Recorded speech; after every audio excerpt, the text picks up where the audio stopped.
Historias reales con giros inesperados. Cada relato revela el poder del destino. Oh my God, fire! The cry rang out like a gunshot. In a breath, the grand Coleman ballroom turned from laughter to chaos. Guests screamed, gowns tangled, heels snapped against marble, and champagne glasses shattered underfoot. Smoke rolled down the staircase, orange flames crackling behind it, devouring curtains as if the house itself were being swallowed alive. Richard Coleman's chest seized. His daughter Sophie, barely 1 year old, was asleep upstairs in the nursery. He bolted toward the staircase. But before he could reach the first step, Clara, his new wife in her crimson gown, caught his arm with shocking strength. "No, Richard," she screamed, her voice cutting through the panic. "You'll be burned alive. Let the firemen do their job. I have to get my baby." Richard roared, his face white, veins standing out on his neck as he tried to tear himself free. Another explosion shook the mansion, rattling the chandeliers. Flames leapt higher, the smoke thickening until the air was hard to breathe. Guests scrambled like a herd, some falling to the floor, others clawing for the doors. Shouts mixed with hacking coughs, the party unraveling in a blur of hysteria. Above the roar, faint but piercing, came Sophie's cry. A desperate, high-pitched wail that sliced Richard's heart in two. "She's still alive," he gasped. "I'm going to her." But Clara's grip only tightened, her nails biting into his arm. Her face was streaked with ash, but her eyes were strangely cold, almost unflinching. "If you go up there, you'll die too. Don't be a fool." From the corner of the hall, a small figure suddenly darted forward. Anna, she was just 7. Her braids flying as she dropped the tray she had been carrying. Her wide dark eyes locked onto the staircase, onto the smoke curling from above. And without hesitation she ran. "Anna!" A woman's cry tore out, sharper even than the chaos. Her mother, barely 35, still young, her apron stained from the night's work, rushed after her. "No, baby, no, you can't." She caught at her daughter's sleeve, but Anna twisted free, determination burning hotter than the fire itself. The mother stumbled, collapsing to her knees as she realized she couldn't stop her child.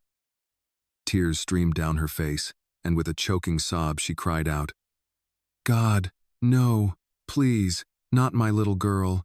Her body shook violently before she fainted against the polished floor, overcome by grief and terror. Servants rushed to lift her, but her arms hung limp as she moaned her daughter's name. The crowd gasped as Anna vanished into the smoke. Some guests covered their mouths in horror. Others muttered prayers, but none moved to follow. Richard's chest pounded as though it would tear open. His baby was upstairs. His daughter's cries echoed faintly, and now a child not his own had run where no one else dared. Clara's grip dug into him again, her voice sharp with command. "Don't you see? It's too late. If you go in, you'll lose everything, your life, your future, everything we've built." But Richard's gaze stayed fixed on the fire where Anna had disappeared. His breath ragged, his body trembling. His daughter was still up there, and it was not him who had answered her cries. It was Anna. The heat hit Anna the moment she crossed the threshold of the stairwell. It felt like stepping into the mouth of a furnace, the air so thick with smoke that each breath clawed down her throat like fire. The grand staircase, polished wood only minutes before, was now alive with flames licking up its sides.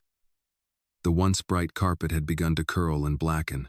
She pulled the hem of her faded dress over her nose and mouth, coughing as the acrid stench of burning paint and wood filled her lungs. Above, faint but steady, came the sound she had fixed in her mind. Sophie's cries. She forced herself up the first step, the wood hot against her small shoes. The smoke pressed around her, blinding, and she dropped to her knees, remembering what her grandmother once told her. "Keep low, Anna. The air's clearer near the floor." Crawling, one hand pressed to the step ahead, she inched her way up. A beam cracked somewhere overhead, sparks raining down dangerously close. Back in the hall, muffled by the roar of the flames, Anna thought she heard her mother's voice calling her name, breaking with terror. But she couldn't stop, not now. Each cry from Sophie pulled her forward like an invisible rope. At the landing, the smoke was thicker, swirling black clouds choking every breath. Anna's eyes stung with tears, but she knew the way. She had been in the nursery before, had sat on the rug beside Sophie's crib and made the baby laugh with silly faces. Left turn, then straight past the window, then the pale door with the little painted lamb on it. Her small hand touched the nursery doorknob, and she hissed as it scorched her skin. She yanked her dress over her palm, turned it, and shoved the door open. A rush of smoke poured inside, and Sophie's cries grew louder, sharp and frightened. Inside, the nursery was a world of shadows and red light. Flames licked at the curtains, creeping toward the crib. Sophie lay there, cheeks wet, tiny fists waving helplessly, her stuffed lamb falling to the floor. Anna stumbled forward, scooping the baby into her arms. Sophie was warm and trembling, her cries muffled as she buried her face against Anna's neck. "It's okay, Sophie," Anna whispered hoarsely, though her voice shook. "I've got you. I'll get you out." She grabbed the blanket from the crib, dipped it quickly into the spilled water from Sophie's tipped cup, and wrapped it around the baby. Clutching her tightly, Anna turned back toward the hall. The way she had come was already closing. Flames surged across the ceiling, beams groaning as if the house itself was screaming. The staircase she had crawled up only minutes ago was now a river of fire. Heat pressed against her face, threatening to steal her breath. She coughed violently, almost dropping to her knees. "No," she told herself fiercely, hugging Sophie tighter. "We can't stop." Her eyes darted around desperately. Then she saw at a small side window near the nursery. She stumbled toward it, pushing it open. Cool air rushed in, sharp and sweet compared to the choking smoke. But the window was too narrow for both her and Sophie to fit through at once. Anna thought fast. She pulled the blanket tighter around Sophie, then leaned out, shouting toward the lawn below. "Help! She's here!" Her voice was raw, nearly drowned by the roar of the fire, but she screamed again. "Catch her!" Below, through the smoke, she glimpsed shapes the guests gathered on the lawn, some pointing up at her, others shouting. Richard's voice bellowed, hoarse and desperate. "Sophie!" Clara's hand clamped onto his arm again, even there, her shrill voice ringing. "Don't you dare, Richard. She'll kill them both." But he shoved her away, his face stricken with terror, eyes fixed on the window where Anna clung. Anna held Sophie to her chest for one last moment, whispering, "It's okay, little one. They'll take you now." Then she extended the baby out through the window. Strong hands reached up Richard's hands, and the baby was lifted safely from her arms. Sophie's cries filled the air, but she was alive, safe in her father's grasp.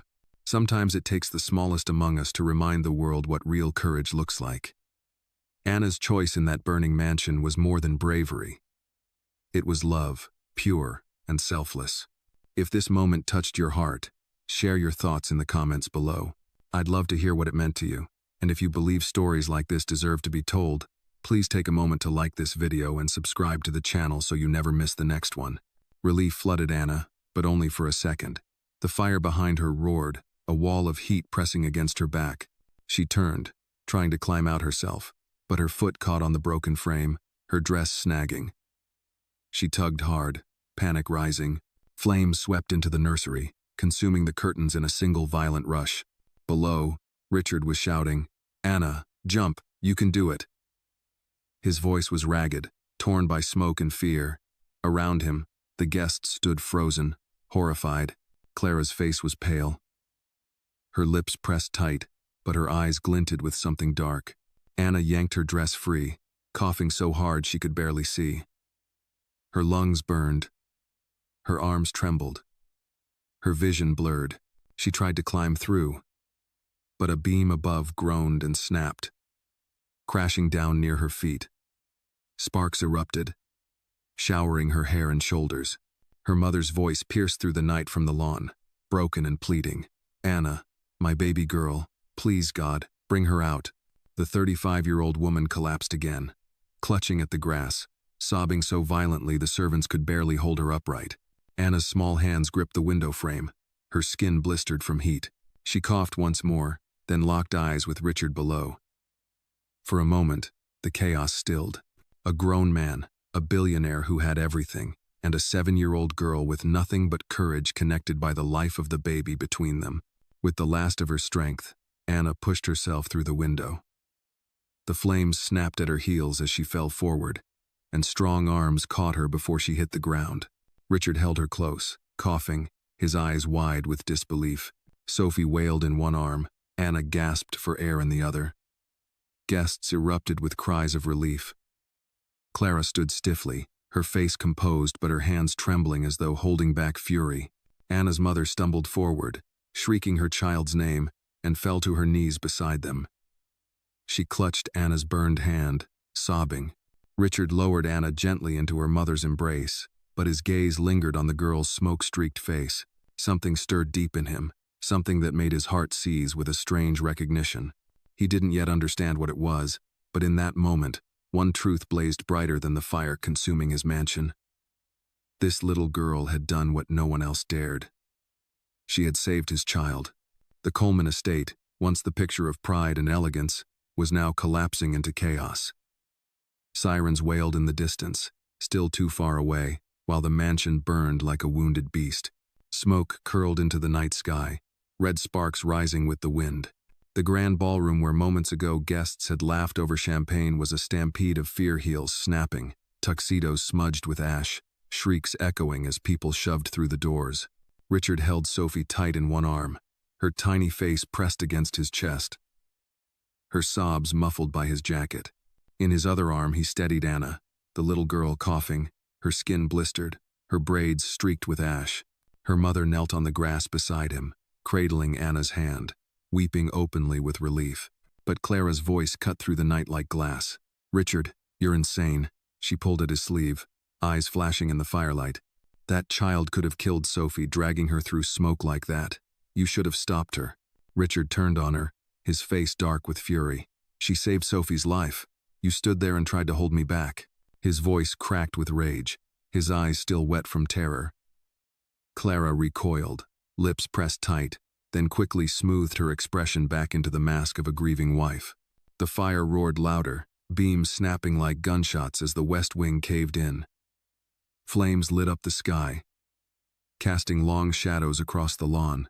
Guests huddled together, coughing, murmuring prayers, while others whispered nervously, their eyes flicking toward Clara. A fire engine finally pulled into the drive, its red light spinning. Firemen leapt down, hoses uncoiling.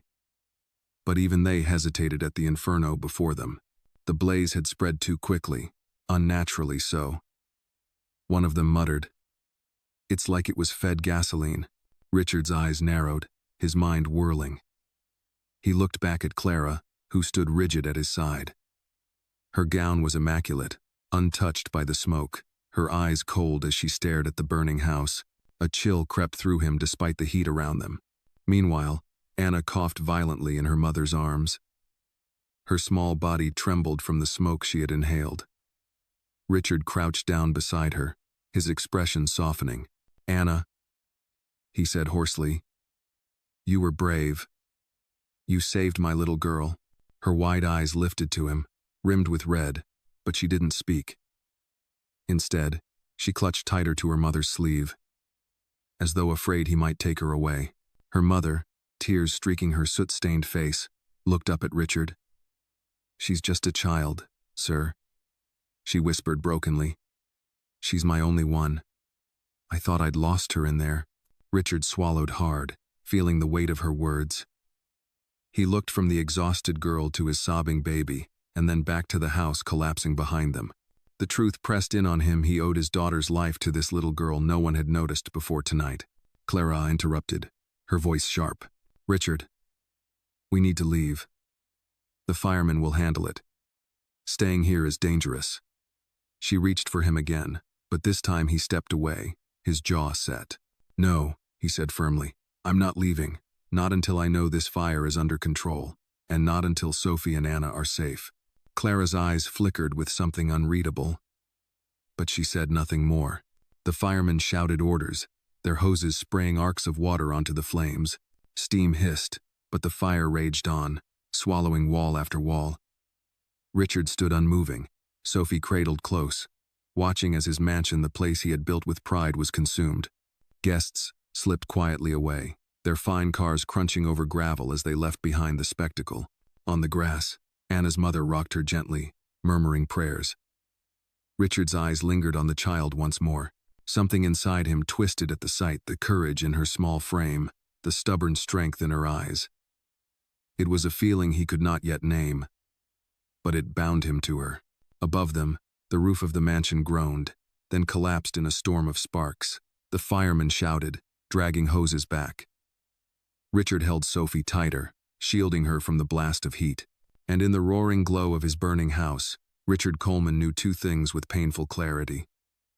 He had nearly lost everything tonight. And the truth of this fire was far darker than it appeared. The fire devoured the Coleman mansion with a ferocity that shook everyone on the lawn. Walls groaned, windows burst with sharp cracks, and the once proud estate seemed to scream as its beams collapsed.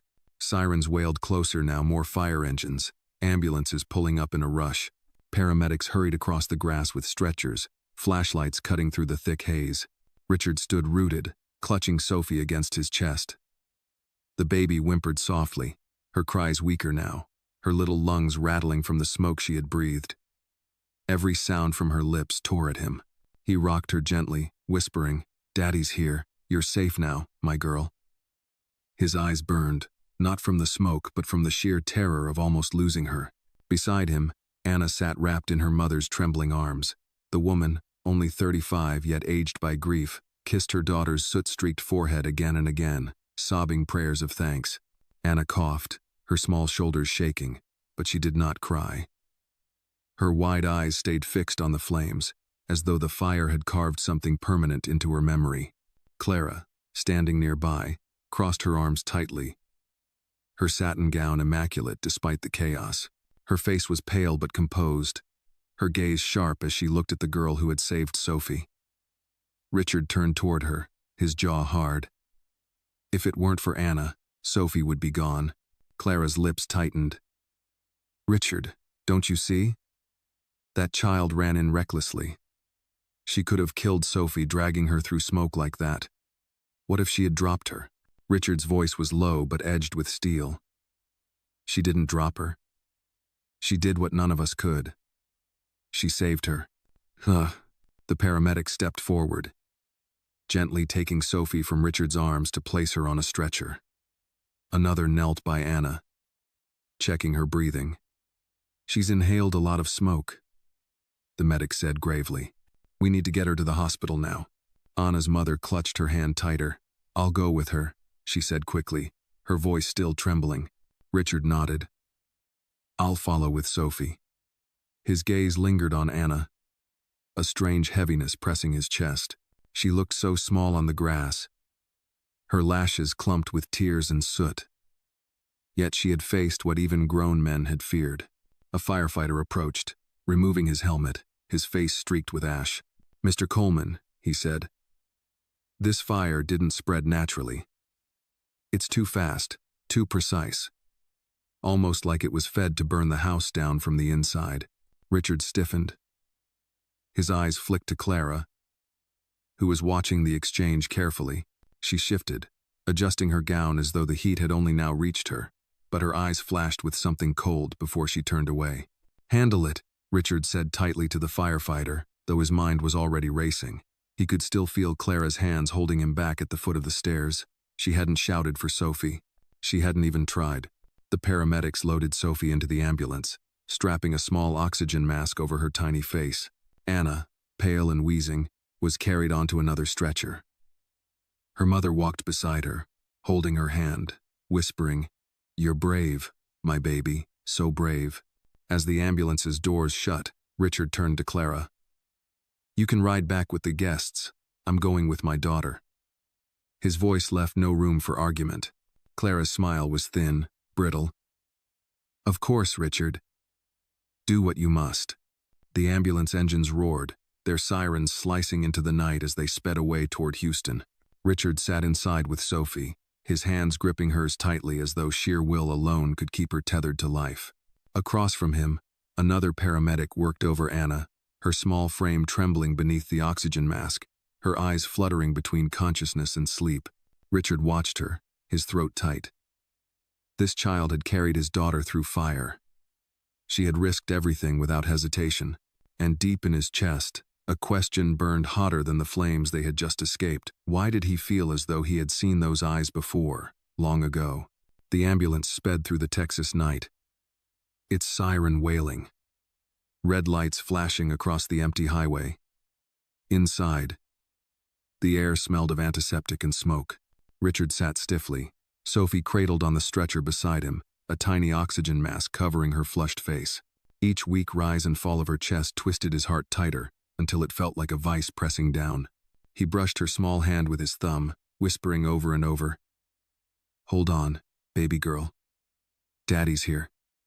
Don't let go." Across from him, Anna lay propped on another stretcher, her mother gripping her hand with desperate strength. The girl's braids were singed at the ends, her dress scorched in patches. Her lips were chapped and blackened from the smoke, her breath shallow under the hiss of oxygen. Yet her dark eyes flickered open now and then. And each time they found Sophie, as if to make sure the baby was still alive. "She's just a child," Anna's mother murmured, her voice raw from crying. 7 years old, and she ran into that fire like... She broke off, clutching her daughter's hand tighter. Tears slid down her cheeks, streaking the soot across her skin. She nearly died in there. "Dozo." Richard's throat tightened. He wanted to speak, to comfort, but no words seemed enough. His eyes remained fixed on Anna, the little girl who had risked everything for his daughter. Courage like that, he had seen it in soldiers, in men hardened by war and work, never in someone so small. The paramedic shifted beside them, checking vitals, adjusting masks. "They'll both need close monitoring," he said, voice brisk but steady. "The baby's lungs are delicate smoke, like this can scar them, and the girl inhaled more than she should have survived. But they're fighters. Both of them." The words settled heavy in the ambulance. Richard exhaled, a sound that was half relief, half prayer. He looked at Anna again, and something stirred inside him. There was something about her face, the sharp line of her cheekbones, the stubborn set of her mouth. Something that pulled at memory, though he couldn't place it yet. The ambulance rattled over a bump, and Sophie stirred, whimpering weakly. Richard leaned closer, smoothing her damp hair back. "Shh, my little one," he whispered. "Daddy's here." He kissed her forehead, his lips trembling. Beside him, Anna's mother whispered a prayer under her breath, words trembling in Spanish and English alike. "Lord, thank you for sparing her. Thank you for sparing them both." Then, looking at Richard, her eyes red and swollen, she added, "Mr. Coleman, you'll never know what it cost her to do what she did. She saw her own mama die in a fire when she was smaller than this. I thought she'd never be able to face flames again. But tonight," her voice cracked, "she couldn't let your baby burn. She just couldn't." The revelation struck Richard like a hammer. He turned his gaze back to Anna. The child's chest rose and fell unevenly, but she still held tight to her mother's hand. Through her half-closed eyes, he saw not fear but a quiet certainty, a child who had stared into her greatest terror and chosen to act. He pressed a hand to his forehead, overwhelmed. In the silence between sirens, the truth settled deep. He owed both of his daughters' lives, Sophie's by birth, Anna's by her sacrifice, to this little girl's courage. When the ambulance doors swung open at the hospital, a rush of fluorescent light and fresh night air hit them. Nurses hurried forward, rolling Sophie and Anna on their stretchers into the emergency ward. Richard followed close, his chest pounding, refusing to let Sophie's hand slip from his. Anna's mother walked beside her daughter, whispering promises, her voice breaking on every word. As the hospital doors closed behind them, Richard cast one last glance toward Clara's approaching figure outside. Her gown was immaculate, her face carefully composed as she stepped from the sleek car that had followed the ambulance. But her eyes were cold, and in them Richard thought he saw something darker than grief, something like resentment. He turned away quickly, following his daughter and the little girl who had saved her into the sterile brightness of the ward. And though the fire behind them still raged in the night, Richard felt that the true inferno was only beginning. The emergency ward was a blur of white coats, rushing footsteps, and the sharp scent of antiseptic.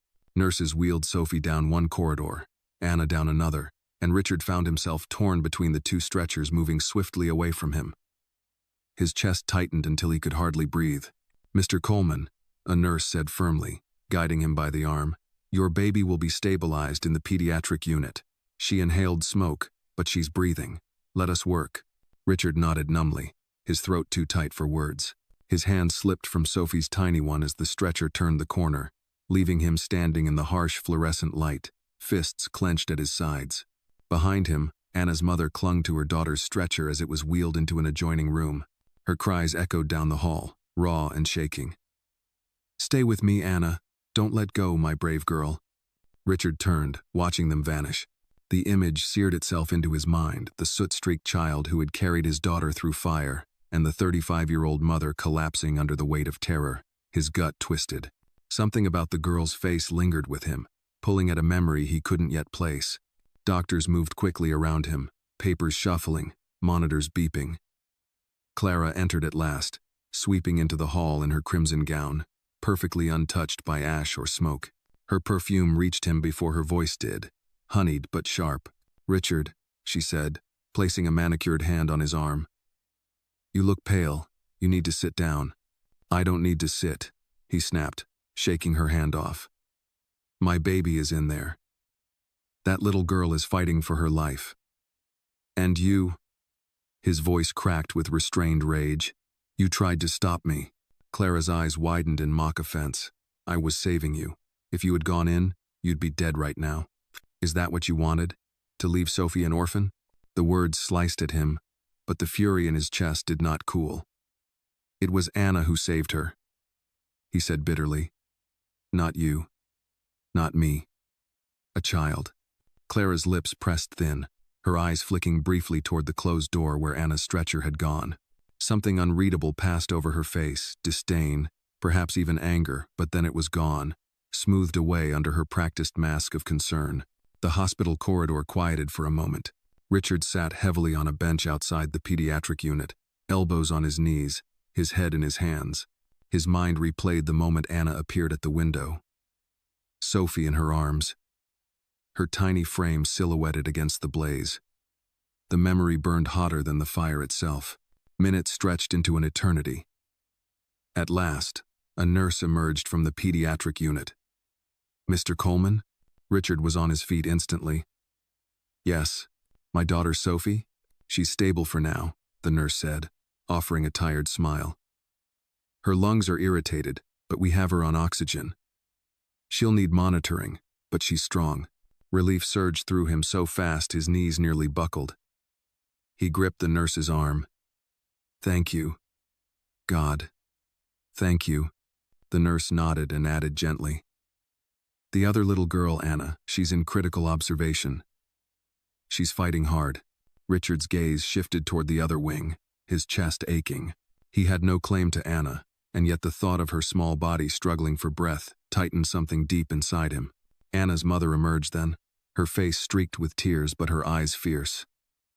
"She's alive," she whispered, as though testing the words. "They say she has burns, smoke in her lungs, but she's alive." Her voice cracked, and she pressed a trembling hand to her mouth. Richard placed a hand on her shoulder, uncharacteristically gentle. "Your daughter is braver than any soldier I've ever met. She saved my Sophie. I won't forget it." The woman met his eyes, and in hers he saw both gratitude and sorrow, a weight he couldn't name. "She shouldn't have had to be brave," she murmured. "She's only 7. Down the hall, Clara watched from a distance, her expression hidden in shadow. Her hands, folded neatly before her, tightened until her knuckles turned white. Richard turned back toward the doors of the pediatric unit where Sophie lay, and toward the wing where Anna fought for breath. The fire had taken his home, but it had given him something far greater. A truth he could not yet see fully. A bond forged in smoke and flame, and deep in his bones, he felt that this was only the beginning.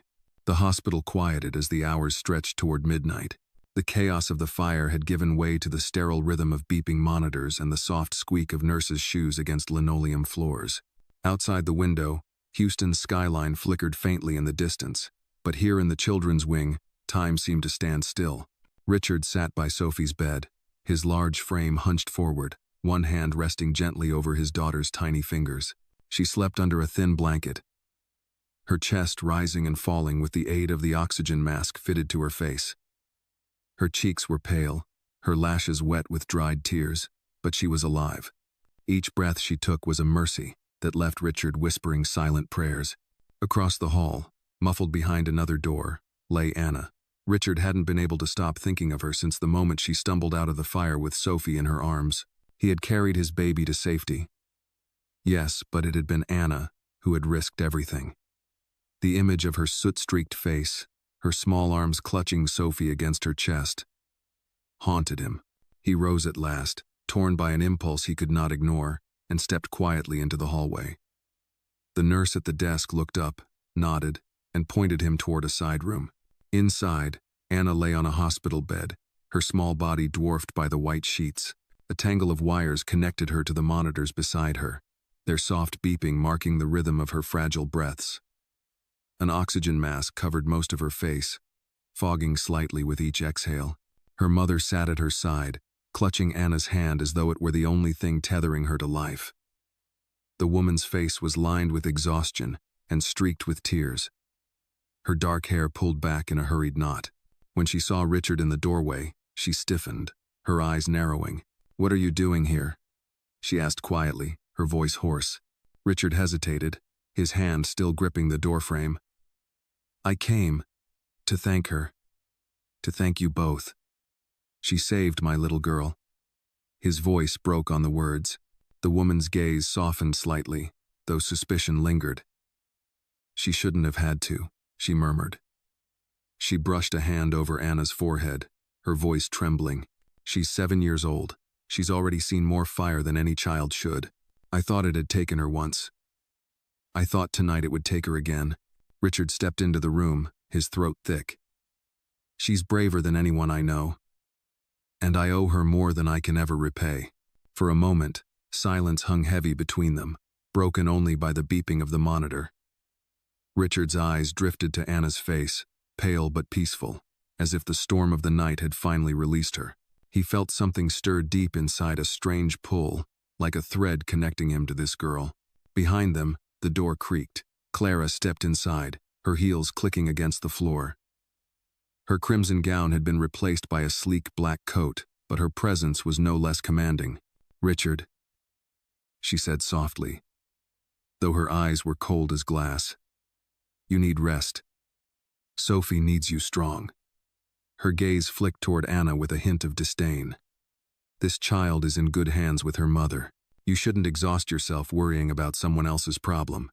Richard's head snapped toward her, his jaw tightening. "She's not someone else's problem," he said sharply. "She's the reason Sophie is alive." Clara's smile was brittle.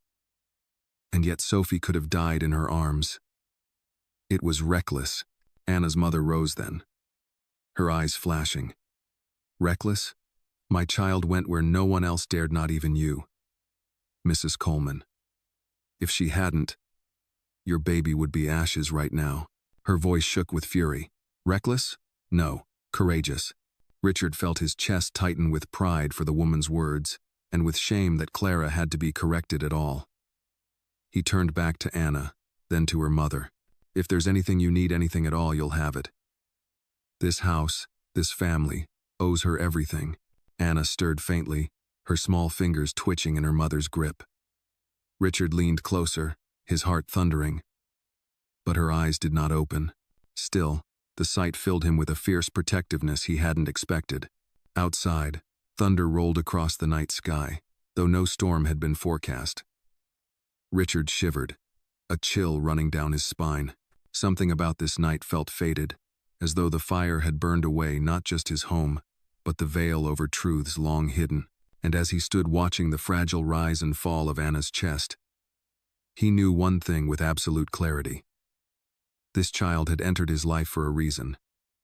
And whatever that reason was, it was only beginning to reveal itself. By dawn, the hospital had grown eerily quiet. The night's chaos had faded into the hum of machines, the shuffle of nurses, and the low murmur of tired families waiting for word from doctors. Outside, the first pale light of morning crept across the horizon. But for Richard, there was no sense of peace. He hadn't slept. He couldn't. His baby girl lay in one room, and in another, the little girl who had saved her fought to breathe. Richard stood by the window of the pediatric wing, his shoulders tense, staring out at the city skyline. His suit jacket hung open, his tie loosened, the lines around his eyes deeper than they had been the day before. In the reflection of the glass, he saw Clara's figure moving behind him. "You should try to rest," she said gently, though her tone felt rehearsed. "Staring at the window won't bring Sophie back to health any faster." Richard didn't turn. "She's alive because of Anna." His voice was low, edged with exhaustion. "I can't stop thinking about it. That child ran through fire when everyone else froze, including me." "Oh." Clara's smile tightened, her reflection in the glass catching the faintest twitch at the corner of her mouth. Or perhaps it was foolishness. A child doesn't understand danger. She could have killed Sophie if she stumbled. Richard turned sharply, his eyes narrowing. "Don't ever say that again. She risked everything. You held me back. If it weren't for her, I'd be burying my daughter today." For the first time, Clara faltered under his glare. But only for a second. Then she composed herself, her voice smooth once more. "I was trying to protect you. This family needs you alive." She stepped closer, her perfume lingering in the air. "Don't waste your energy worrying about some servant's child. Focus on Sophie. On us." Richard studied her face, searching for the woman he thought he'd married, but all he saw was control a mask that hid something colder beneath. He said nothing more, turning back toward the window.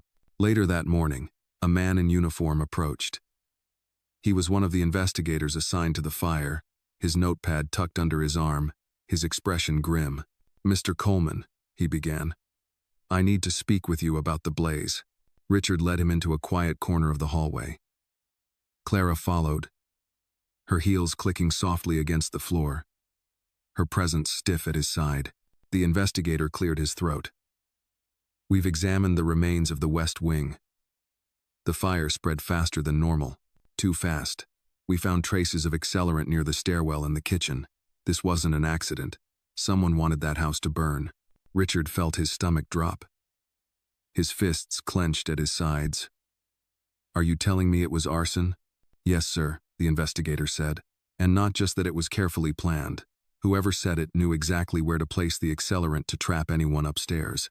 Clara let out a sharp gasp, pressing a hand to her chest. "That's horrifying. Who would do such a thing?" Her voice trembled, but her eyes flicked sideways, gauging Richard's reaction. Richard's jaw tightened.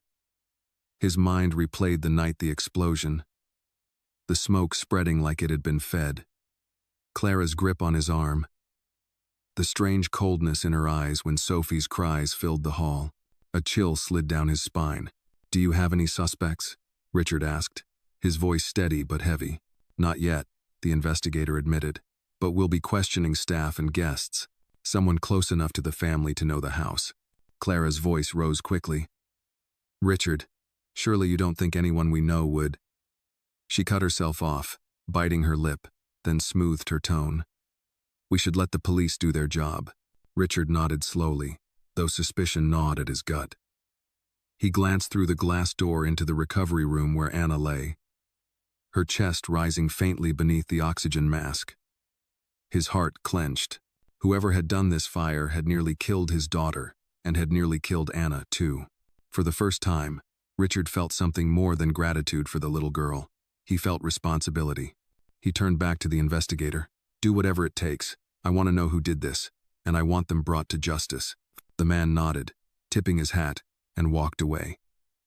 Clara slipped her arm through Richard's, her touch soft but her voice carefully measured. "Richard, don't torture yourself with suspicions. Think of Sophie. Think of our future." But Richard barely heard her. His mind was already racing, circling one thought over and over. The fire wasn't fate. It wasn't an accident. It was a choice. and someone he trusted had chosen to try to burn his daughter alive. Anna stirred in her hospital bed, her breathing shallow beneath the steady hiss of the oxygen mask. The morning light filtered weakly through the blinds, striping her small face with pale gold. Her mother sat at her side, whispering prayers and stroking her hand, eyes red from sleeplessness. Richard lingered in the doorway, his tall frame casting a shadow across the room. He had meant to pass quietly, just to see if the girl was improving. But her faint voice pulled him in. "Mama, the fire." Her mother leaned closer, brushing sweat-soaked braids from her forehead. "Shh, baby, you're safe now." But Anna's eyes fluttered open, distant, as if they were looking at something beyond the room. It was like before. Her words were broken by coughs, but her meaning struck Richard like a blow. Her mother stiffened, her lips pressing tight. She looked at Richard quickly, as if she hadn't wanted him to hear. "Before?" Richard repeated, stepping closer. "Anna, what do you mean?" The child blinked at him, her gaze heavy with memories far too old for such young eyes. "When Mama screamed, when I saw the flames eat the walls, I was smaller then. I couldn't move," she said to run, but I froze. "I saw her. I saw my mama." Her voice cracked, the words crumbling into sobs. Richard's chest clenched. He crouched beside the bed, searching the girl's face. "You've seen a fire like this before?" Anna's mother spoke quickly, her voice sharp with protective edge. "That's enough. She's weak. She shouldn't be talking about this." But Anna shook her head faintly, her small hand tightening around her mother's fingers. "I remember, Mama. I was 5. The fire took her. The woman who held me. She pushed me out. She never came back." Tears leaked from the corners of her eyes, carving streaks down her soot-smudged cheeks. Richard froze, something deep in him twisted. A buried memory stirred smoke, screaming, a woman with eyes like midnight holding a child as she disappeared into the dark. He had tried to lock it away years ago, but the echoes returned with brutal clarity now. Anna coughed violently, and her mother quickly leaned forward, adjusting the mask, murmuring, "Don't force yourself, baby. Don't think of the past." Richard's gaze lingered on the girl, but his thoughts were already spiraling. Could it be? Could the woman Anna spoke of, the one who had died in that earlier fire, be connected to the part of his past he never spoke of? Anna's eyes, glassy but unyielding, found his. "I don't like fire," she whispered. "It takes everything." "But Sophie," she was crying. "I couldn't let it take her too." Her words pierced him.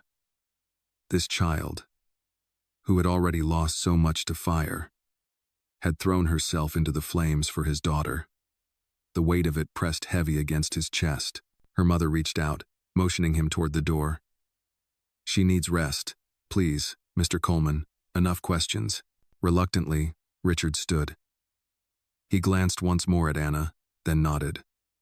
"Rest, brave girl," he murmured, his voice softer than he intended. In the hall, Clara was waiting. Her arms were folded, her eyes cold as ice. "You spend a lot of time with that child," she said flatly. "Don't forget where your duty lies, Richard. Sophie is the one who matters, not her." Richard's jaw tightened. "Anna matters," he said firmly. "She saved Sophie. And she's carrying scars no child should. You'll show her respect." Clara's eyes narrowed, but she forced a smile.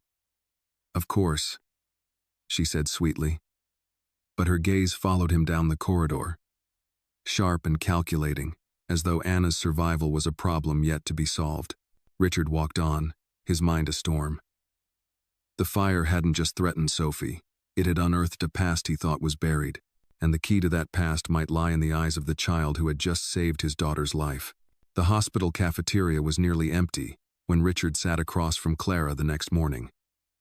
A styrofoam cup of black coffee steamed in his hand, untouched. Clara sat perfectly composed, her silk blouse flawless, her makeup carefully reapplied as if the fire hadn't stolen their home only hours ago. Her calmness unsettled him. "You need to come home with me," she said smoothly, her manicured fingers resting lightly on his wrist. What's left of the estate requires attention. The staff, the press, the insurance agents, they're all waiting for you. Richard pulled his hand away, his jaw tightening. My daughter is in the ICU. Anna is barely clinging to strength. I'm not leaving this hospital. Clara's smile faltered. Richard, be reasonable. Sophie is stable. And that girl. She leaned forward, her voice lowering. She is not your responsibility. Richard's eyes snapped up, cold steel in them. She saved Sophie's life. Without her, we'd be planning a funeral right now. Clara's tone sharpened. And what if she hadn't? What if she had stumbled, dropped her? Children don't think they act. You're romanticizing recklessness. Richard's hand slammed the table, startling the few people in the cafeteria. Don't you dare diminish what she did. She had more courage than anyone in that ballroom, including me. The words hung heavy between them. Clara's eyes narrowed, her mask cracking for the briefest moment, revealing the fire of anger beneath. Then she exhaled slowly, recovering her poise. I'm only trying to keep you focused, Richard. We've built something together. Don't let a servant's child derail your priorities. But Richard barely heard her. His mind kept circling back to the investigator's words, to the unnatural spread of the fire, and to Clara's grip on his arm the night before, holding him back, keeping him from reaching Sophie. Later, when Richard walked the sterile halls back toward Sophie's room, he noticed Clara lingering in a corner, phone pressed to her ear. Her voice was hushed, sharp, almost venomous. I don't care what it costs, she whispered fiercely. It wasn't enough. Do you understand? This can't happen again. There must be no mistakes next time. Richard froze, his blood running cold. He stayed in the shadows, straining to catch every word. Clara's back was to him, her hand clutching her purse tightly. Yes, I'll handle him. Just make sure it's clean. She hung up quickly, smoothing her hair before turning to join him in the hallway. Her smile once again flawless. But Richard saw it now, the crack in her mask, the shadow beneath her beauty. Is Sophie awake? She asked, her voice light as if nothing had passed. Richard forced a nod, his face unreadable. Yes. She's awake. But inside, suspicion was gnawing at him, louder and hotter than the flames that had gutted his mansion. Clara's words, her cold eyes, the unnatural fire it was beginning to fit together into a picture he did not want to believe. As he stepped back into Sophie's room, he glanced across the hall where Anna lay. Her mother sat vigil, whispering softly in Spanish, rocking gently as though to keep her daughter tethered to this world. Anna stirred faintly, her lips moving behind the oxygen mask. And Richard felt that strange pull again. Two daughters, one by blood, one by fire, and standing between them, a wife whose secrets were becoming impossible to ignore. The hospital hallways had quieted after dusk, but the silence was not peace. It was the kind of silence that weighed heavy, broken only by the hum of machines and the occasional squeak of a nurse's shoes against the polished floor. Richard sat slumped in a chair outside Sophie's room, his head leaning against the wall, exhaustion tugging at him. Yet his mind refused to rest. Clara's phone call earlier replayed in his head like a poisoned echo. It wasn't enough. There must be no mistakes next time. He straightened suddenly, a surge of unease coursing through him. Clara had gone missing for nearly an hour. When he asked a nurse, she mentioned casually, "Your wife was seen near the east wing, down by the maintenance rooms." Richard's stomach tightened. What business did Clara have wandering those darkened halls? At that same moment, across the corridor, Anna stirred. Her small hand twitched against the sheets, and her eyes cracked open beneath heavy lids. The oxygen mask fogged with her shallow breaths. Her mother was asleep in the chair beside her, her body slumped forward in exhaustion. Anna turned her head weakly, ears pricking at the faint sound of voices drifting through the open window vent. A woman's voice, sharp, controlled. Clara's voice. "You don't understand," Clara hissed. "That house was supposed to burn with the child in it. Both of them. Do you hear me?" Now Richard's distracted, torn between that brat and his daughter. I need this finished before he starts asking too many questions. Anna's breath caught. Her chest heaved. the monitor beside her beeping faster. She wanted to cry out, but fear pressed her voice down.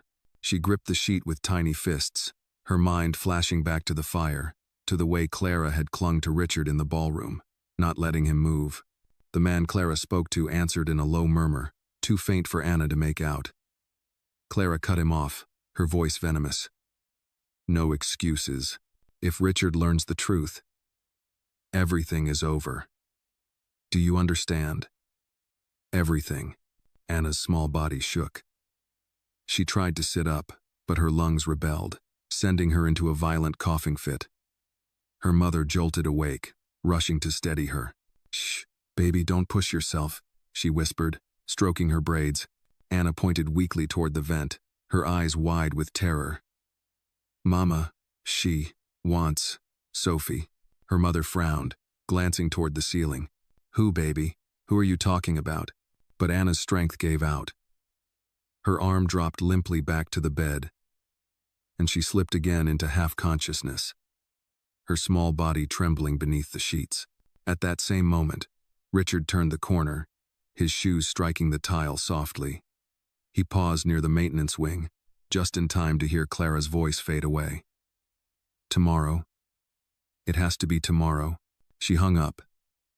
He stepped back quickly, pressing himself against the wall before she emerged. Clara's heels clicked against the floor as she walked past. Her expression smooth, her coat draped elegantly around her shoulders. She did not see him standing in the shadows. Richard's heart pounded. He wanted to confront her right then, to demand answers, but something inside warned him Clara was dangerous. And if she was willing to orchestrate fire, she was capable of much more. He turned instead back toward Sophie's room, but his gaze fell on Anna's door, for a reason he could not explain. His feet carried him there. He peered in. The little girl lay weak, her mother rocking beside her, whispering soothing words. The monitor beeped steadily now, but Richard saw the fear still lingering in Anna's eyes even in sleep. He stepped inside quietly, his voice barely above a whisper. "You're safe now, Anna. No one will hurt you. Not while I'm here." The girl stirred, her lashes fluttering. For a fleeting moment, she seemed to hear him, her small lips forming a single word through the fog of half-dream. "Promise." Richard froze. Something in his chest broke at that word. He placed a hand gently on the bed rail, bowing his head. "I promise," he whispered, but even as the vow left his lips, he knew the storm was far from over. Clara's secrets were unraveling, and the cost of uncovering them could be higher than he dared imagine. Morning light seeped into the hospital, pale and gray, chasing away the long shadows of the night. Richard had not closed his eyes once. He sat in Sophie's room, his hand wrapped around his daughter's tiny fingers. Her breathing had steadied, soft and rhythmic beneath the oxygen mask. Relief washed through him with every rise and fall of her chest, but peace did not come, not with Clara's words echoing in his mind. It wasn't enough. Tomorrow, the door creaked open. A nurse entered quietly, carrying a clipboard. "She's improving," she whispered. "Her lungs are responding well. With a few more days, she should recover fully." Richard exhaled, nodding, though the weight pressing on his chest did not lift. When the nurse left, he kissed Sophie's forehead gently and rose. His gaze drifted across the hall to Anna's room. The little girl lay still, her braids splayed against the pillow, her mother holding her hand with fierce devotion. Anna's face was pale, but her lips moved faintly, whispering something in her sleep. Richard stepped closer to the door and heard it. "Promise." His throat tightened. He remembered the way she had looked at him last night, her wide eyes pleading. That single word had pierced deeper than any oath he'd ever made. He straightened, his jaw firm. "I keep my promises," he murmured. As he turned to leave, a figure appeared, Clara, in a tailored navy dress, her face flawless but her eyes sharp. "There you are," she said, her voice soft but edged with urgency. "The press is waiting. They want a statement from you about the fire." Richard studied her, searching her expression. "Do you want me to stand in front of cameras while my daughter lies in a hospital bed?" His tone was colder than ice. Clara's smile flickered, but she quickly recovered. The world wants to know. The Coleman family is strong, unshaken. If you don't speak, people will start to whisper. About you, about us. Ugh. Let them whisper, Richard snapped. I'm not leaving Sophie. And I'm not abandoning Anna either. Her eyes narrowed. That girl again? Richard. She's not your child. She saved mine, he said, his voice rising.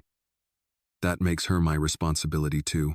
For the first time, Clara's mask cracked, and a flash of anger flared in her eyes. She opened her mouth to speak, but Richard cut her off. Don't push me, Clara. Last night I heard things that make me wonder if the fire wasn't just fate, if someone wanted Sophie gone. Clara froze, her breath hitching almost imperceptibly. Then she forced a laugh, brittle and thin. Richard, you've been awake too long. You're imagining things. But he saw at the flicker of fear beneath her polished exterior. He stepped closer, his voice low and dangerous. If I find out you had anything to do with that fire, anything at all, there will be no place on this earth you can hide. For a moment, Clara's facade slipped entirely. Her jaw tightened, her eyes hardening with something sharp and venomous. Then, just as quickly, she smoothed her features into calm serenity.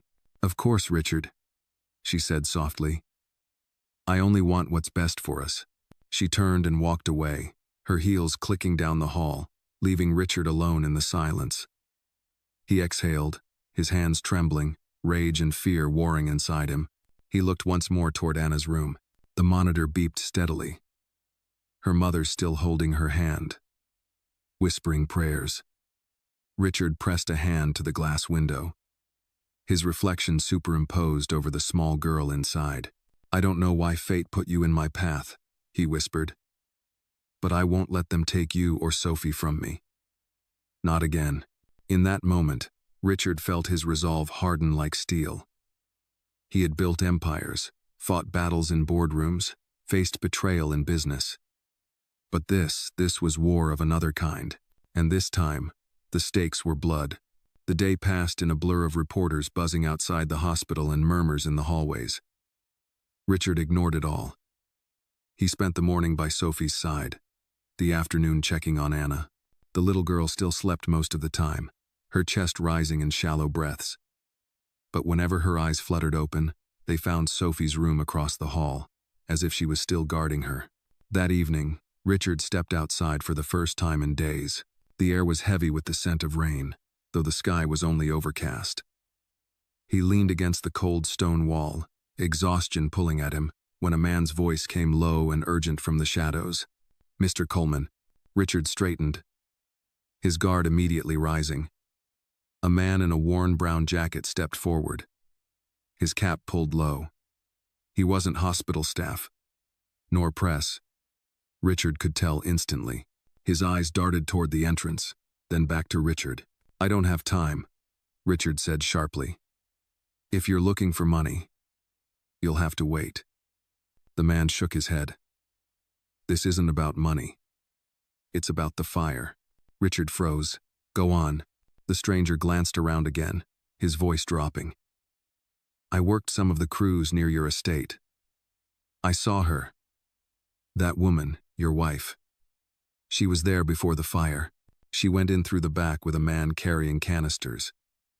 I thought it was odd, but I kept my head down. Then, an hour later, the blaze started. Richard's pulse thundered in his ears. You're certain it was her? The man nodded quickly. I'd swear it before God. But listen, be careful. Whoever she's working with, they're dangerous. You think the fire was the end? It wasn't. It was only the start. Richard's fists clenched at his sides. A part of him had known, but hearing it confirmed struck like a knife to the gut. Clara hadn't just been suspicious, she had orchestrated it. She had tried to kill Sophie. Why are you telling me this? Richard asked, his voice rough. The man's eyes flicked with fear. Because I have a daughter too.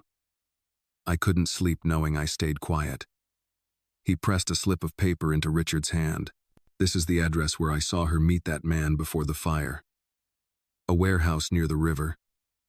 Be careful. They won't hesitate to finish the job. Before Richard could speak again, the man melted back into the shadows, leaving only the sound of the city around them. Richard looked down at the paper, the ink smudged but legible. A warehouse. Proof. His hand trembled as he folded it into his pocket. When he returned inside, Clara was waiting in the hallway, her arms folded, her expression carefully calm. "There you are," she said smoothly. "I was beginning to worry." Richard studied her face, his fury carefully hidden behind an unreadable mask. For Sophie, for Anna, he could not let her see what he knew, not yet. "Just needed air," he said flatly, brushing past her toward Sophie's room. But as he walked away, his mind burned with a single thought. He had played blind for too long. Now he had a target, and he would uncover the truth, no matter the cost. Across the hall, Anna stirred again, her small hand twitching in her mother's grasp. She whispered something faint, her lips barely moving. Richard stepped closer, leaning down. "What is it, Anna?" Her eyes cracked open, glassy with fever and fatigue. "Don't let the fire take her," she whispered. Richard's throat tightened. He brushed a hand gently over her hair. "I won't. Not Sophie. Not you. I promise." The rain had begun to fall by the time Richard reached the far side of Houston. It slicked the streets, turning the glow of the street lamps into smudged halos of light. He parked his car a block away from the warehouse, his jaw set, his fists tight on the steering wheel. The slip of paper from the stranger was still in his pocket, damp from the sweat of his hand. The warehouse loomed dark against the river, its corrugated metal walls streaked with rust, its windows blacked out. A single light glowed near a side entrance. Richard's chest tightened. He wasn't a man who normally crept into shadows. He commanded boardrooms, not back alleys. But tonight was different. Tonight was war. He stepped into the rain, his shoes crunching against gravel. He moved slowly, keeping to the shadows. Through a cracked window, he saw figures inside, two men in work boots and stained jackets. One leaned over a table covered in canisters, maps, and wires. The other lit a cigarette, his smoke curling up into the rafters. And then he saw her. Clara. She entered through a back door, her trench coat pulled tight against the rain, her hair hidden beneath a scarf. Even in this dim place, she carried herself with the same practiced elegance she showed at galas. But her voice was sharp, stripped of its mask. "You were careless," she snapped at the men. The girl survived, and now Richard is suspicious. If he uncovers what happened, everything we've built collapses. One of the men shrugged. "Fires don't always go the way you plan. Houses have a way of fighting back." Clara's hand slammed against the table. "I don't pay you for excuses. I pay you for results. Next time, no mistakes." Richard's blood ran cold, every word slicing deeper. She had paid them. She had plotted the fire. He clenched his fists, fury boiling inside him, but forced himself to stay silent. Bursting in now would solve nothing. The man with the cigarette leaned back. "And what about the kid? The one who dragged the baby out?" Clara's face hardened, her voice icy. "She's a problem. Problems are eliminated." Richard's vision tunneled, rage choking him. Anna. A 7-year-old girl, scarred already by flames, now marked for death by the woman who claimed to be Sophie's mother. His knuckles whitened against the wet metal of the window frame. The men nodded, one scribbling something onto the map. Clara leaned closer, lowering her voice. "The hospital. She's weak. It won't take much. And Richard must never know." That was enough. Richard pulled back, his breath sharp in the cold night air. His hands trembled, not with fear but with rage. He stumbled into the shadows, rain pelting his face, the truth burning in his chest. Clara wasn't just cold or selfish, she was lethal. She had tried to burn Sophie alive, and now she meant to silence Anna. When he finally reached his car, his reflection in the rain-streaked window startled him. His eyes were dark, hard, unrecognizable even to himself. He sank into the driver's seat, his pulse still thundering. His mind raced, weighing his next move. Go to the police? Confront Clara directly? Both options meant risk and time was running short. Then he remembered Anna's small voice from earlier. Weak but clear. Don't let the fire take her. He gripped the wheel until his knuckles ached. I won't, he whispered into the storm. Not Sophie, not Anna. I'll burn my world down first. The engine roared to life, and Richard turned the car back toward the hospital. Clara might still think she controlled the game, but she had underestimated him. For the first time since the fire, Richard Coleman was no longer afraid. He was angry, and anger, he knew, was far more dangerous than fear. The hospital was dim in the late hours, its long corridors lined with muted lights and the faint hum of machines. Richard walked quickly, his coat still damp from the rain. His mind replayed Clara's words at the warehouse, every syllable cutting deeper. The hospital. She's weak. Problems are eliminated. When he reached Anna's room, he stopped short. The door was ajar. A shadow moved inside. Richard pushed the door open silently, his heart pounding. Anna's mother was asleep in the chair, her head resting against the bed rail, exhaustion pulling her down. Anna herself lay small and fragile under the sheets, her oxygen mask fogging faintly with each breath. But someone else was in the room, a man, his jacket hood pulled up, his hand sliding slowly toward the machine by Anna's bedside. Richard's fury surged. Step away from her, he growled. The intruder spun, startled, his eyes narrowing. For a moment the room seemed to shrink. The only sound, the steady beep of Anna's heart monitor. Who the hell are you? The man spat. Richard stepped forward, his broad frame filling the doorway. I'm the man whose daughter she saved, and the man who will break you in half if you touch her. The man hesitated, then lunged toward the door. Richard moved faster, slamming him against the wall with a force that rattled the bed. Anna stirred, coughing weakly, her mother waking with a start. Mr. Coleman? Her mother gasped, eyes wide with fear. Richard didn't look away from the intruder. His forearm pressed hard against the man's chest, pinning him. Who sent you? He demanded. The man sneered, struggling. You don't want to know. Richard's grip tightened. Clara sent you, didn't she? The man's silence was answer enough. Richard shoved him harder, his voice a low snarl. If you ever come near her again, if you so much as breathe her name, I'll make sure you disappear long before the police ever get their hands on you. The man's eyes flicked with fear. He shoved Richard's shoulder and bolted past him, vanishing down the hall before security could arrive. Anna's mother rushed to her daughter's side, trembling as she adjusted the oxygen mask. My baby, she whispered. God, I almost lost you again. Richard stood frozen for a moment, his chest heaving. He turned slowly, his eyes falling on Anna. She was awake now, her wide dark eyes staring up at him. She reached out a weak hand, and Richard took it gently in his. You're safe now, he said, his voice softer than he expected. I promise you, no one will ever touch you again. Not while I'm here. Tears slipped down Anna's mother's cheeks. Why are you doing this for her, Mr. Coleman? You've already thanked her 100 times. You don't owe us anything. Richard shook his head, his eyes never leaving Anna. You're wrong. I owe her everything. And I don't abandon the ones who save my family. Anna's lips curved faintly beneath the mask, the ghost of a smile breaking through her exhaustion. For the first time since the fire, she seemed at peace, but Richard knew peace was fragile. Clara wouldn't stop. If she had sent one man tonight, there would be another tomorrow. He looked at Anna's mother, his voice steady. I need you to trust me. Keep her close. Don't let her out of your sight. And no matter what happens, don't trust Clara. The woman's eyes widened, confusion and fear battling within them, but she nodded slowly. I trust you, Mr. Coleman. I trust you. Richard squeezed Anna's small hand once more before releasing it.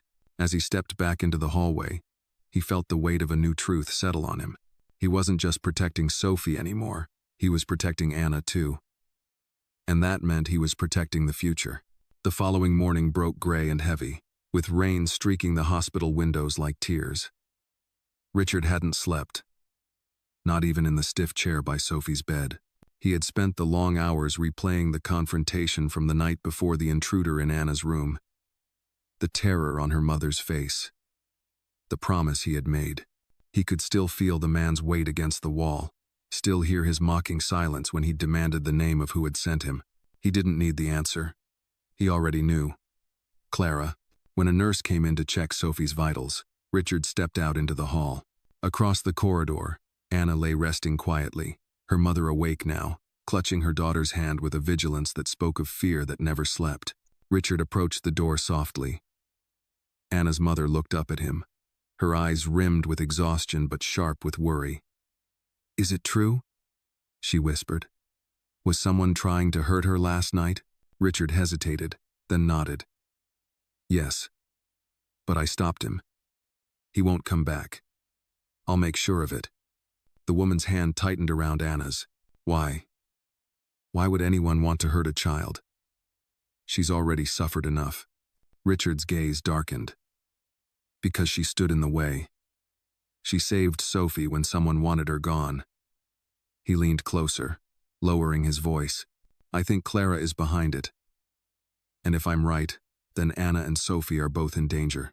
Her mother's lips parted in shock, then pressed together in fear. "Your wife?" Richard's jaw tightened. "I don't want to believe it either. But the signs are there. The fire wasn't an accident, and last night proved she hasn't stopped." Anna stirred faintly, her dark eyes opening just enough to catch their voices. "Promise?"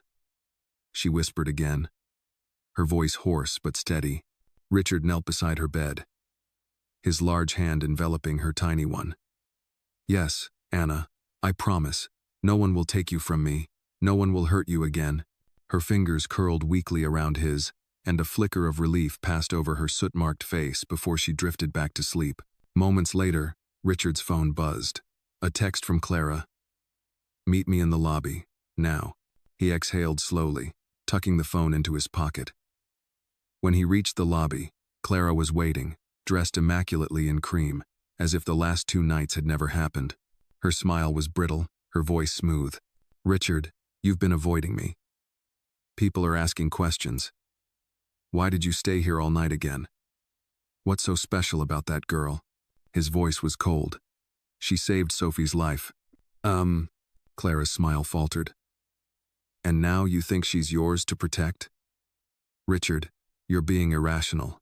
She's a servant's child, nothing more." Something snapped inside him. He stepped closer, his voice low and fierce. "Don't you ever call her that again. She is braver than anyone I've ever known. And she matters." For the first time, Clara's mask slipped, revealing a flash of venom. But she quickly recovered, her voice dropping to a purr. "Be careful, Richard. People might think you're forgetting where your loyalties lie." His eyes burned into hers. "My loyalties lie with my children. Both of them." Clara blinked, startled. "Both?" Richard didn't flinch. "Yes, Sophie and Anna. I'll protect them both, with or without you." Clara's eyes hardened, her voice dripping with contempt. "Then you've already made your choice." She turned sharply, her heels striking the polished floor as she stormed out of the lobby. Richard stood alone, the rain tapping softly against the glass doors, his chest heavy but resolute. For years, he had built empires, trusting strategy and calculation. But this was no boardroom battle. This was blood, fire, and betrayal. And for the first time in his life, Richard knew exactly where his heart stood. His choice was made. He would be a father not only to Sophie, but to Anna, the child who had risked everything for his family. And if Clara wanted war, then war she would have. The storm had lifted by evening, leaving the city washed clean beneath a pale silver sky.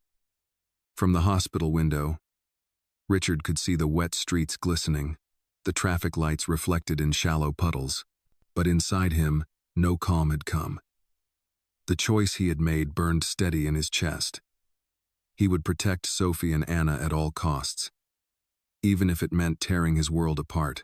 He found Clara waiting for him in the visitor's lounge, her posture perfect, her expression cool.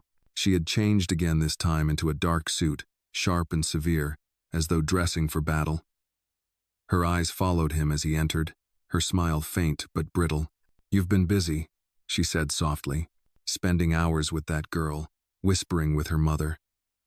People are beginning to notice. What will they think of you, Richard? A billionaire, clinging to a child that isn't even his?" Richard stood tall, his shadow stretching across the sterile tile floor. "They'll think I'm a father who remembers who saved his baby's life.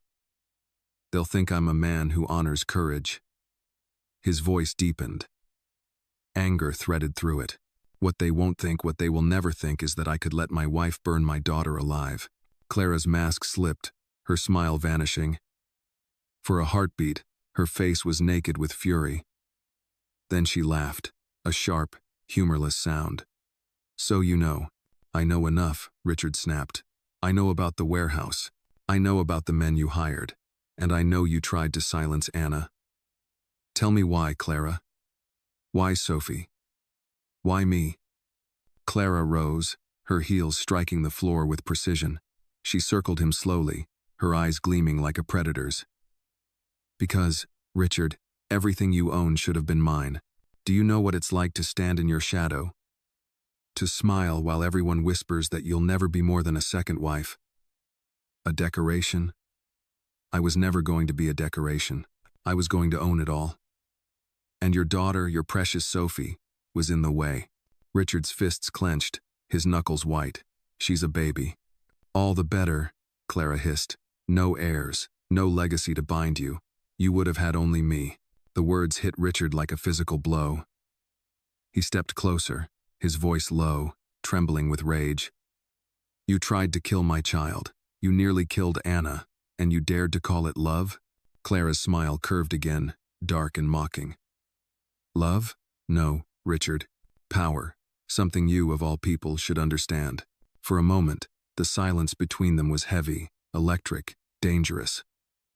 Richard stared at the woman he had once believed would be his partner, his comfort, and saw only a mask of beauty over a soul of ice. At last, his voice cut through the stillness. "It ends tonight. You won't come near Sophie again. You won't come near Anna. I will see to it personally." Clara's eyes narrowed, but she didn't flinch. "You think you can cut me out, Richard? You think the police will believe you over me? I'm your wife. I'll walk out of here with half of everything you own, and you'll be left with nothing but your guilt." Richard shook his head slowly, his expression cold, unyielding. "No, you've already lost. You just don't know it yet." Clara stepped back, her lips tightening. For the first time, Richard saw a flicker of doubt behind her anger. He turned, leaving her standing in the sterile lounge, her reflection caught in the darkened window like a ghost. His footsteps echoed down the corridor, each one steady, certain. The fight was no longer in the shadows. It was out in the open now. And Richard was ready. The hospital smelled of antiseptic and rain-soaked air as Richard walked the long corridor toward Sophie's room. Every step was heavy, yet steady. His heart pounded with the weight of all he had uncovered: the fire, the betrayal, the wife he had once trusted now revealed as the architect of his family's near destruction. He opened Sophie's door gently. The baby stirred at the sound, her tiny hand twitching beneath the blanket. Richard knelt, brushing her damp curls back, whispering, "You're safe now, my little one. No one will ever harm you again."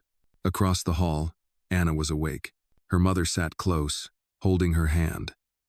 But when she saw Richard, she beckoned him inside. Anna's eyes were clearer now, though still rimmed with exhaustion. "You kept your promise," she whispered, her voice raspy. Richard's throat tightened. "I told you I would." He sat at her bedside, his large hand enveloping her smaller one. "You saved Sophie. Now it's my turn to save you." Anna's mother leaned forward, her voice trembling. "Mr. Coleman, is it true? Was your wife behind all this?" Richard nodded slowly, the truth bitter on his tongue. "Yes. She tried to take everything from me, Sophie, my future. my peace. And she nearly succeeded.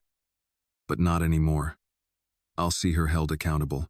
The woman's eyes welled with tears, but she gave a firm nod. Then may God be with you. Because she will not go quietly. Moments later, detectives arrived. Richard had called them after his confrontation with Clara, and now he handed them the slip of paper from the stranger. Told them of the warehouse, the men, and Clara's role. His voice was steady, but his fury simmered beneath every word. Clara was brought in shortly after, her composure still intact, her crimson lips curved in a thin smile. "Really, Richard?" she purred as the detectives read her rights. "Dragging our private matters into the open like this? This isn't private," Richard said coldly. "You tried to murder my child. You tried to silence a brave little girl. There's nothing private about that." For the first time, Clara's mask cracked. Her eyes flashed with fury as the detectives led her away, her heels clacking against the tile. "You'll regret this, Richard," she spat. "You'll regret crossing me." But Richard didn't flinch. He watched her disappear down the corridor, her voice echoing like a ghost behind her, and felt a strange calm settle over him. Later, he returned to Sophie's room, holding her gently in his arms. Then he crossed the hall to Anna, who looked up at him with wide, steady eyes. "Why did you do it?" he asked softly. "Why run into fire for someone you didn't have to?" Anna's voice was faint but sure. "Because no one should cry alone." And I heard her cry. Richard swallowed hard, the child's words cutting deeper than anything Clara had ever said. He leaned forward, pressing his lips to her forehead, his voice rough. "You'll never cry alone again, not while I live." The storm outside had passed, leaving the world washed clean. The flames had destroyed his house, his illusions, and his marriage. But from the ashes, something stronger had risen: truth, loyalty, and the bond between a man and two children who now carried his heart. Richard stood between their rooms that night, his back straight, his eyes steady.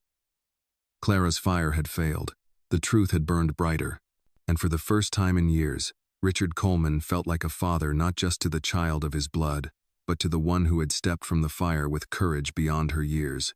In the end, the fire was more than an act of destruction, it was a revelation. It stripped away the illusions of wealth, beauty, and power, exposing the truth of loyalty, sacrifice, and courage. From Anna, a child with nothing to give but her own small life, came the greatest lesson: that love and bravery are not bound by blood or status. And from Richard, a man who nearly lost everything, came the reminder that being a father is not about what you own, but about whom you choose to protect. The lesson is simple, yet eternal. True family is forged not in comfort, but in fire, and justice must always stand against betrayal, no matter how close to home it hides.